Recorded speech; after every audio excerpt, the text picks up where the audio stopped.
Silva Francisco, professor de História Antiga da Universidade Federal de São Paulo, a Unifesp, e hoje eu converso com o pesquisador Dominique Santos. Dominique, ele tem a formação na Universidade Federal de Goiás, onde ele fez graduação e pós-graduação.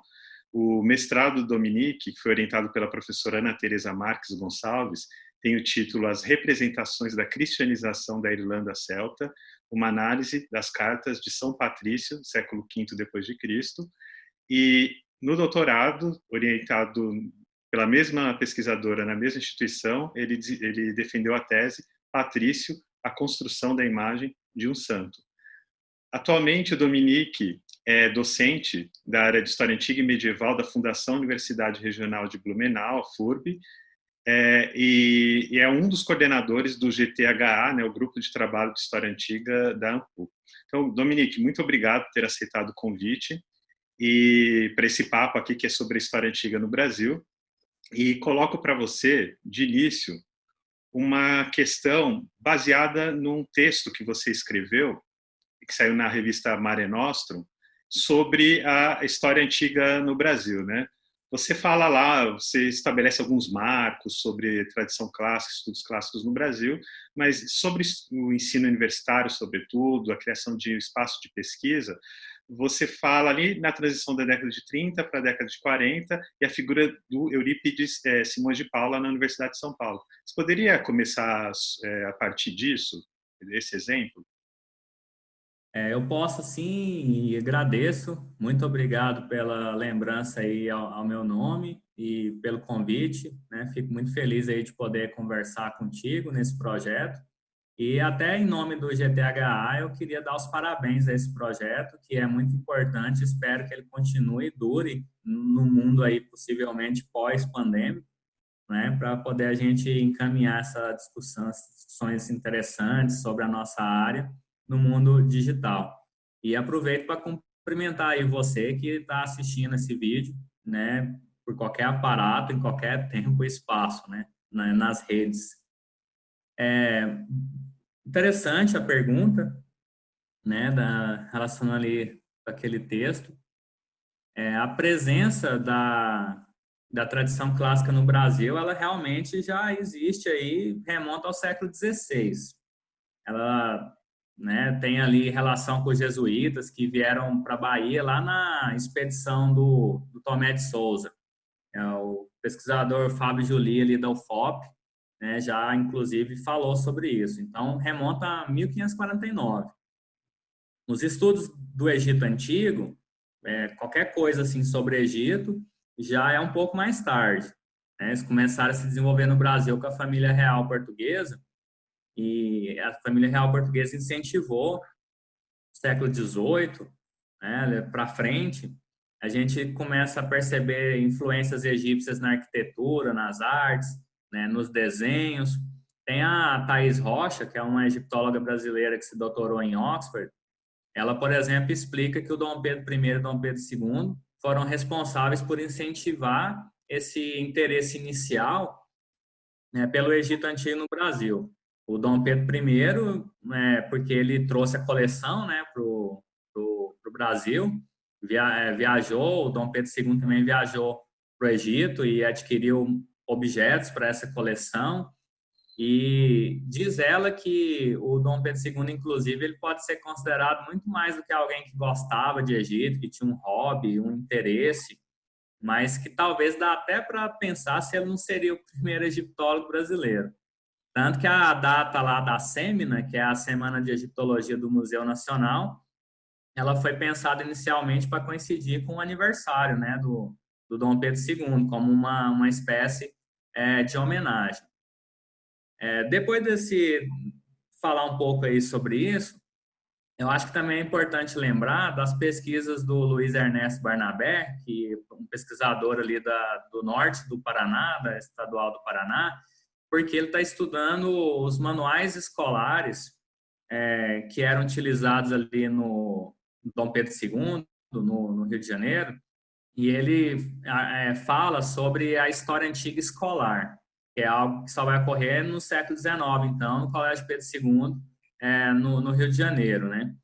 Mas é muito interessante isso, porque esse movimento ele é importante para a gente entender a sistematização da própria concepção do ensino de história no Brasil. Então, não é só a história antiga, não. Eu recomendo todo mundo interessado no tema, escute, né, o que o Barnabé tem a dizer sobre isso. Eu, inclusive, sugiro que as pessoas interessadas em história antiga vejam uma entrevista que ele deu para o Irã em formato de live, está gravada agora, disponível no YouTube. O Irã é ali da Federal Rural de Pernambuco, né, sobre esses compêndios de ensino de história no Brasil entre 1838 e 1864. Porque talvez o fato da história antiga escolar hoje, que a gente tem hoje no Brasil, para poder usar esse conceito do Barnabé de história antiga escolar, o fato dela ser vinculada à AMPU e ter essa relação com a ciência da história tem a ver com esse período. Mas aí também, né, é uma hipótese que eu tenho, né, mas também considerando o papel do Eurípides, né, que você mencionou e é o objetivo central da pergunta, pelo menos no contexto brasileiro. Então, o que acontece? A história antiga universitária, né, ela vai ser uma prática no Brasil a partir de 1934. É quando a Cátedra de História Geral da Civilização, esse era o nome, né, foi criada na USP, na Universidade de São Paulo. Depois, essa disciplina ela foi desdobrada, né, em duas, e aí uma delas foi nomeada como História da Civilização Antiga e Medieval. Isso aconteceu em 1942. E aí o responsável por ensinar essa disciplina foi justamente o Eurípides, né, o Simões de Paula. Ele foi o primeiro professor universitário de História Antiga e também medieval, né, do país. E é interessante porque o Eurípides ele foi também o criador da revista de História da USP e ele foi membro fundador da AMPU, que era a APU, né, na época, a sigla. E logo na primeira reunião da recém-fundada associação, né, que aconteceu em Marília, em São Paulo, em 1961, com a relatoria do próprio Eurípides, ele propõe a separação entre antiga e medieval, para que as duas áreas fossem separadas em duas disciplinas diferentes, que é o que acontece até hoje, né? Apesar de que em muitos lugares a gente ainda vê concursos aglutinados para as duas áreas, mas é um problema mais da educação brasileira, de financiamentos, né, das universidades criadas, talvez posteriormente ao Reúne, do que a ideia inicial do Eurípides Simões de Paula, que era separar, né, em duas áreas. E também o Eurípides ele assinou com o Karl Lager, que também era professor de antiga, uma moção, que é a moção número 2 daquela edição lá da AMPU, que sugeriu a obrigatoriedade da inserção de história antiga em qualquer currículo mínimo. Esses são os termos, né, que aparecem na documentação. Então, você vê vejam, né, que é muito interessante essa questão. Então, não somente porque ele foi o primeiro professor que a gente pode considerar, né, como de história antiga, mas também porque ele foi um dos responsáveis pela institucionalização da disciplina, pela formação dos primeiros orientandos na área e ainda por essa separação curricular entre antiga e medieval, né?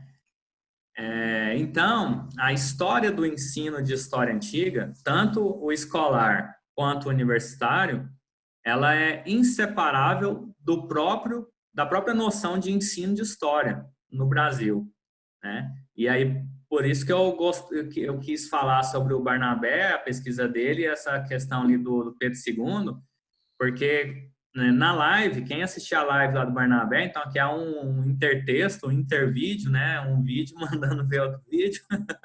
Quem vê esse outro vídeo vai observar um quadro que o Barnabé apresenta do currículo semanal do Dom Pedro II, mostrando o que se estudava, e vai ver que tinha 70% dos estudos estava relacionado com história antiga, Grécia, Roma, né? Então, assim, a forma como se começou a ensinar história no Brasil é inseparável da noção de história antiga. E depois, com Eurípides, isso vai para dentro da Ampul, né? Foi só a partir de 1973, no encontro da Ampul de Belo Horizonte, que foi proposto que os professores se reunissem por áreas de disciplinas, né? Antes de 73 era tudo junto. Então, é muito, muito interessante isso, né? O Eurípides, ele participa, ele é diretor da Ampul nos primeiros anos, né, até o falecimento dele. Então, em todos os momentos, as decisões, a institucionalização, o encaminhamento da própria Ampul, né, no início, seu fortalecimento, passa, né, com esses diálogos com o Eurípides. Então, isso é muito interessante e aqui eu acho que eu respondi inicialmente. Então, não, perfeito. E Tem esse, mais coisa para falar sobre isso, mas inicialmente não, é acho que um tema amplíssimo, né?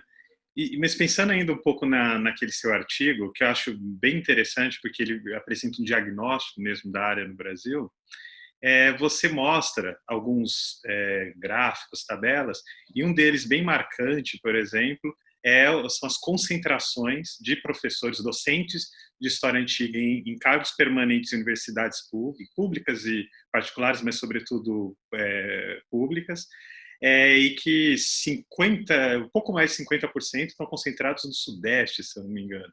Uma coisa assim, é alarmante, é muito alguma coisa que, enfim, vocês podem encontrar depois, quem está assistindo, no artigo que vai ser indicado aqui na descrição do vídeo. Então, eu gostaria que você falasse um pouco da sua impressão do campo a partir dessa pesquisa que você fez com alguns alunos, né? Tanto baseado no currículo Lattes dos docentes, mas também com relação aos planos de ensino, que alguma coisa que você desenvolveu depois como desdobramento. Qual a impressão do campo que você tem? a impressão é que o campo cresceu muito, né? Ampliou muito. Mas essa problemática que você aponta, dessa divisão por regiões, né? Isso acontece e tem muita coisa para a gente pensar nesse sentido. Quando eu escrevi esse artigo aí, eu acho que foi 2016, eram 116 docentes. E aqui, para poder pensar isso, a gente considerou os docentes que ocupam uma vaga permanente, né? Então, você falou muito bem que não são só as universidades federais. Você tem, por exemplo, as PUCs, né? Você tem universidades federais, estaduais, né? Várias formações, concepções de universidade no Brasil, e esses docentes eles são fixos, né? E estão ali por muito tempo lecionando história antiga. Eles eram 116. Quando você me convidou para dar essa entrevista, eu pensei, será que aumentou o número, né? Agora a gente está com o site do GTHA, que é o Grupo de Trabalho em História Antiga, que basicamente condensa as informações da área, né? A gente está tentando ali tudo que existe sobre história antiga no Brasil, no sentido de produção, publicação, acompanhando em tempo real o que vai sendo lançado, a gente coloca ali no site, disponível público e gratuito, né, gtantiga.com, para poder ficar disponível para professores e professoras de educação básica, né, também pesquisadores, pesquisadoras, todos os cantos desse país, né. E aí eu olhando, ele tem um mapa que mostra os docentes por região. Então, você clica no mapa, aparece o mapa do Brasil, você vai ali em cada estado e tem como você saber, por exemplo, será quem leciona História Antiga em São Paulo? Você clica ali e aparece, né? Ah, será que tem professor de História Antiga em Santa Catarina? Você clica e vê. Ah, que interessante, né? Então, quem será que leciona em Goiás? E vê. E tem alguns estados que ainda não tem, né, professor de história antiga, ou não entrou em contato conosco, a gente não conseguiu catalogar, mas hoje são 131 docentes. Então, se no período ali da criação da USP era um, né, que era o Eurípides, hoje são 131. E ainda tem essa concentração que você mencionou. As regiões sul e sudeste, elas têm a maioria dos pesquisadores. Tanto talvez por motivos econômicos, porque tem mais universidades, tem mais vagas para concursos, enfim, os motivos a gente pode discutir, eles são variados, mas há uma concentração. A região sul e sudeste tem 88 desses 131 docentes. Isso significa 67%, mais ou menos, dos professores e professoras de História Antiga, eles estão nessas duas regiões, né? Mas a gente tem que pensar outras questões também, né? A região, por exemplo, mais defasada é a região norte. Em toda a região norte só existem 5 professores e professoras de História Antiga, em toda a região. A gente pode ter uma ideia, por exemplo, que não tem muita coisa acontecendo por lá, né? Porque você vai comparar 5 com 88 professores, né? Evidentemente o número de trabalho, né? E as questões que vão aparecendo no sul e no sudeste aparecem bem mais, porque são 88 pessoas pensando na área, enquanto que na região norte são 5. Mas apesar disso, a gente vê a atuação na área da história antiga em todas as regiões. Então, alguém que é da região norte e que quer pesquisar a história antiga, por exemplo, vai encontrar nesses docentes apoio, eles fazem eventos, eles têm grupos de pesquisa e eles estão em diálogo, né? São Especialistas, né? E especialistas. E isso especialistas. que antes, durante muito tempo, em regiões que não fossem sul, sudeste, existiam muitos não especialistas dando aula de história antiga, né, nessas universidades.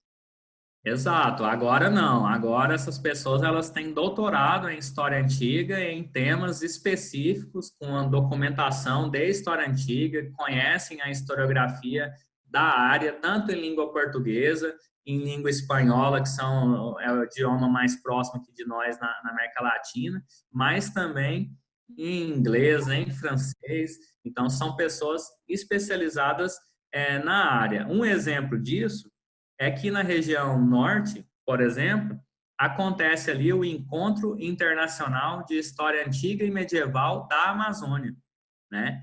Então, os colegas ali dessa região, que é a Joana Clímaco, da Federal do Amazonas, o professor Macário, da Estadual, o Josué Berlese, que está na Federal do Pará, junto com a Roberta Alexandrina, e a Cíntia Mota, da Unir, eles se desdobram, né? Claro, é muito, imagina, né? Em toda a região, é eles que estão fazendo ali. Mas a gente já está discutindo história antiga em nível de especialidade, né? Com pessoas doutoras na área, na região norte, no Pará, no Amazonas, né? Então, tem isso. É muita coisa que a gente pode perguntar, né? A gente percebe, por exemplo, que desses 131, 78 são homens, 53 são mulheres. Então, dá para a gente pensar também uma perspectiva de gênero. A área precisa ser mais pesquisada, né? Tem muita coisa ainda para a gente pensar sobre isso. Eu também convido a quem estiver assistindo o vídeo a observar depois na descrição tantos artigos, vários artigos aí que o Dominique vai indicar para a leitura sobre esse tema, mas especialmente o artigo que ele escreveu, que está na revista Mare Nostrum, porque lá tem várias dessas questões, né? Não só distribuição por área, mas também os temas e campos específicos e, enfim, por exemplo, pensando nos 3 campos majoritários, Antigo Oriente Próximo, Grécia e Roma, quais deles são mais representados aí nessa configuração de professores de história antiga do Brasil, a formação, quais os países que existem mais diálogos e tudo isso. Então, eu convido vocês a observarem depois o artigo, que ele é muito rico nesse aspecto, fora que depois também tem um diálogo, né? Porque várias pessoas comentaram o artigo, que foi depois também replicado lá pelo Dominique. Então, Dominique, eu agradeço muito por essa aula aí sobre a história antiga no Brasil, tema importantíssimo, né? Porque, como a gente conversava antes, para pensar o campo, para dar um passo, a gente tem que entender como ele se configura, como ele aparece agora. Então, muito obrigado. Eu que agradeço e, para finalizar, eu gostaria de convidar todo mundo que está assistindo o vídeo, né, a entrar em contato com o dossiê da RBH, que é a Revista Brasileira de História, que organizamos, professor Fábio Faversani, né, da Federal de Ouro Preto. é um dossiê que mostra como a história antiga ela é pensada a partir do agora, do hoje, né? Do tempo presente, do tempo imediato. Então, aquelas pessoas que acham que a história antiga só estuda, né, o passado, não é bem assim. A área mudou muito e vai estar saindo aí, dependendo do momento que a pessoa vê o vídeo, já saiu, né, um dossiê da Revista Brasileira de História da ANPU, Associação Nacional de História, voltada para a história antiga e que algumas dessas questões também aparecem lá. Muito obrigado aí pelo convite. Obrigado, até a próxima.